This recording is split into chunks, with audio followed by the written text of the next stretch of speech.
ছোটবেলায় কম বেশি আপনারা সবাই হয়তোবা এই ভিডিওটা দেখেছিলেন, যেখানে এই লোকটার মাথা মানুষের মতো কিন্তু বাকি শরীরই জন্তু জানোয়ারের মতো। মূলত পাকিস্তানের করাচিতে মমতাজ মহল নামের জায়গা ছিল, সেখানে এই প্রাণী সদৃশ্য লোকটাকে দেখতে পাওয়া যেত। যখনই কোনো লোক তার সামনে আসতো, প্রাণী সদৃশ্য এই লোকটা তাদের সাথে কথা বলতো।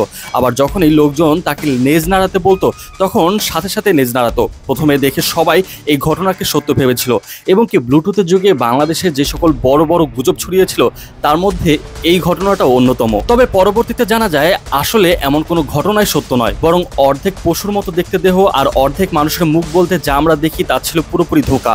মূলত যার চেহারা আমরা দেখি তার পুরো শরীর স্বাভাবিক মানুষের মতোই ছিল, যেটা আপনারা এখন স্ক্রিনে দেখতে পাচ্ছেন। আর তার ফেক বডিটা হচ্ছে মূলত একটা প্রাণীর চামড়ার আবরণ, আর ওই আবরণের মাথা দিকে মানুষের মাথা ঢোকানোর মতো একটা জায়গা ছিল।